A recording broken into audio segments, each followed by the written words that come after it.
పల్నాడు జిల్లా పర్యటనలో ఉన్న ఏపీ ముఖ్యమంత్రి నారా చంద్రబాబు నాయుడు యలమందలో లబ్ధిదారుల ఇళ్లకే వెళ్లి నేరుగా పెన్షన్లు అందించారు. ఆ తర్వాత గ్రామస్తులతో ముఖాముఖి మాట్లాడిన సీఎం చంద్రబాబు ఆసక్తికర వ్యాఖ్యలు చేశారు. ఒకప్పుడు ముఖ్యమంత్రి వస్తున్నారంటే పరదాలు కట్టేవారు, ఆడంబరాలు చేసేవారు, చుట్టుపక్కల చెట్లు కొట్టేసేవారు అని ఎద్దేవా చేశారు.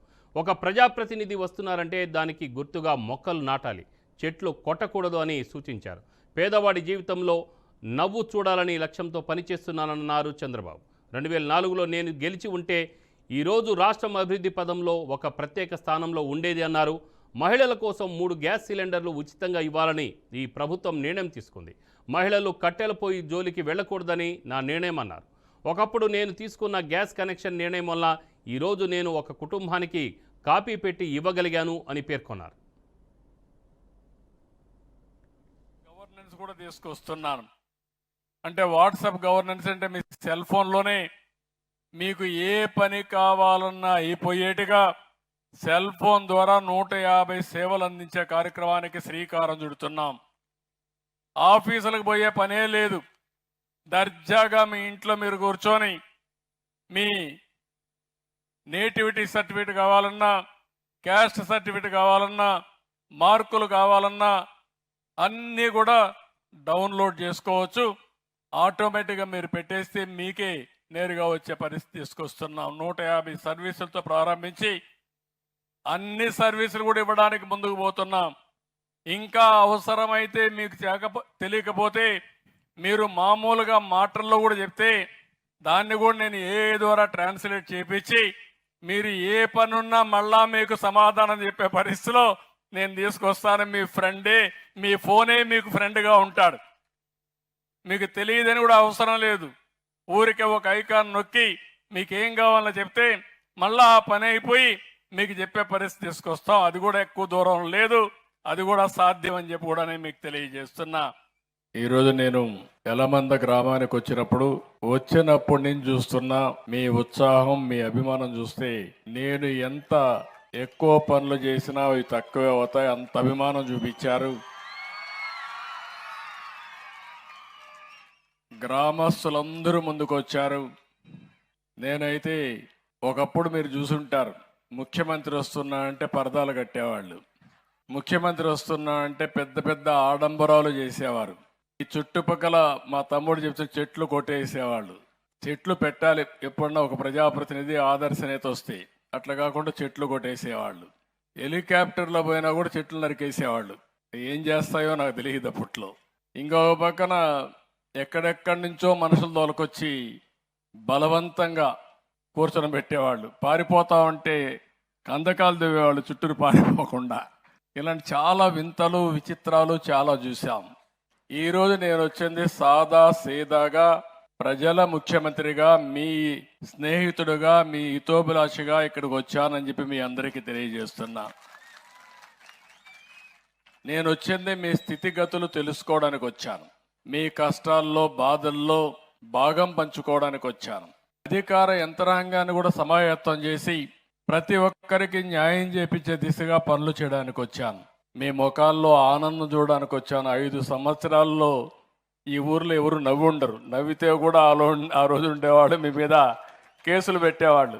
రాబోయే రోజుల్లో ఏ ప్రాంతంలో కూడా కరువు లేకుండా కరువు రహిత రాష్ట్రంగా తయారు చేసే బాధ్యత ఈ ప్రభుత్వం తీసుకుంటామని చెప్పి కూడా నేను మీకు తెలియజేస్తున్నా. మీరు కూడా ఆశీర్వదించాలి. నీళ్లు వస్తే తాగుతాం, కానీ నీళ్లు రావడానికి మాత్రం మేము ఆలోచించడం అంటే కరెక్ట్ కాదు. మంచి పని చేసేటప్పుడు, మీరు పూజలు చేసేటప్పుడు మీరు కూడా ఒకసారి ఆ దేవుణ్ణి కోరుకోండి. మసీదు పోయినప్పుడు మీరు కూడా అక్కడ ప్రార్థించండి, చర్చికి పోయినప్పుడు ప్రార్థించండి. మన ప్రార్థనలే దీవెనలుగా మారతాయి. అనుకున్న పని కూడా అవుతుంది, సంకల్పం నెరవేరుతుంది. ఇది నెరవేరితే ఈ రాష్ట్రంలో కరువు అనేది రాదు. నా జీవితాశయం ఈ జలహారతి, ప్రతి ఒక్క ఎకరాకు నీళ్ళిచ్చి మీ రుణం తీర్చుకోవాలనేది నా ఆలోచన. అది చేస్తానని చెప్పి కూడా నేను మీకు తెలియజేస్తున్నా. ఇంకో పక్కన మీరు ఒకసారి చూస్తే గ్రామాల్లో, అన్ని గ్రామాల్లో పనులు ప్రారంభమైనాయి. ఒకప్పుడు సిమెంట్ రోడ్లు వేసాం, మళ్ళా సిమెంట్ రోడ్లన్నీ పూర్తి చేస్తున్నాం. ఎక్కడికక్కడ వేస్ట్లు కాంపోస్ట్ కింద చెత్తంతా కూడా ఎరువులుగా మార్చే కార్యక్రమానికి పోయాం. మళ్ళీ వీధి దీపాలు వెలుగుతున్నాయి. 5 సంవత్సరాల్లో వీధి దీపాలు కూడా ఆరిపోయినాయి. అవన్నీ కూడా మళ్ళీ చేసే పరిస్థితికి వచ్చాం. ఇంకో పక్క రాజధాని అమరావతికి 2245 కోట్ల రూపాయలతో కొత్త రైల్వే లైన్ వస్తా ఉంది. నేషనల్ హైవేలో 75,000 కోట్లు ఖర్చు పెట్టిస్తున్నాం. రైల్వేల కోసం 72,000 కోట్ల రూపాయలు ఖర్చు పెడుతున్నాం. నేను ఒకటే ఆలోచిస్తున్నా, ఈరోజు ఈ ఊరికి వచ్చినప్పుడు పిల్లలను చూశాను. చిన్న పిల్లల దగ్గర నుంచి నేను వస్తే జైలు కొట్టే పరిస్థితికి వచ్చారు. పిల్లలందరూ ముందుకు వచ్చారు. నేను అందుకే ఆ పిల్లల భవిష్యత్తు కోసం ఆలోచిస్తున్నా. ఈ రాష్ట్రంలో పుట్టిన పిల్లలందరి కోసం వాళ్ళు బాగా చదువుకున్న వెంటనే ఉద్యోగం వచ్చే బాధ్యత, తీయించే బాధ్యత నాదని మీ అందరికీ హామీ ఇస్తున్నా. తొందరలోనే మెగా డిఎస్సి పెడుతున్నాం. వాళ్ళే అడిగారు ప్రిపరేషన్ కావాలని.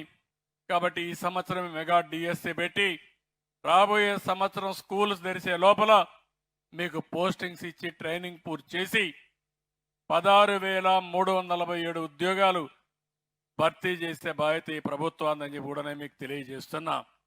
ల్యాండ్ టైటిలింగ్ యాక్ట్ రద్దు చేశాం. సర్వే అంతా కూడా ఇప్పుడు మీరు చూశారు. ఎక్కడికక్కడ రెవెన్యూ సదస్సులు పెడుతున్నాం. మీ భూములు వేరే వాళ్ళకి రాసేసుకున్నారు. ఇష్టానుసారంగా 22A పెట్టారు. మళ్ళీ మనం కానీ వాళ్ళు చెప్పినట్టు ఒప్పుకుంటే మళ్ళా అది మార్చేసి మళ్ళా ఇది చేశారు, లేకపోతే ప్రభుత్వ లెక్కలో పెట్టి వేధించే పరిస్థితికి వచ్చారు. అందుకే ఇవన్నీ చేశాం. ఇంకో పక్క కొత్త మద్యం పాలసీ తీసుకొచ్చాం. ఇంకో పక్క కొత్త ఇసుక పాలసీ తీసుకొచ్చాం. నేను ఒకటే మిమ్మల్ని అడుగుతున్నా, ఈ గ్రామంలో ఉండేవాళ్ళు కానీ రాష్ట్రంలో అందరికీ చెప్తున్నా, ఎక్కడైనా ఇసుక విషయంలో దందాలుంటే మాత్రం ఎట్టి పరిస్థితుల్లో ఉపేక్షించాం. మీ ఊర్లో ఇసుక దేవుడిచ్చిన వరం, అది మీరు ఉపయోగించుకోవడం మీ హక్కు. అది అందుకే ముఖ్యమంత్రిగా ఆదేశాలు ఇచ్చా, ఏ వ్యక్తి కూడా అడ్డం పడకూడదని. వీలైతే మీరు సహాయం చేసి 10 రూపాయలు తగ్గించి ఇసుక తీసుకుపోయే పరిస్థితి అండి, కానీ అడ్డం పడడానికి వీలు లేదని చెప్పి కూడా నేను మీకు తెలియజేస్తున్నా.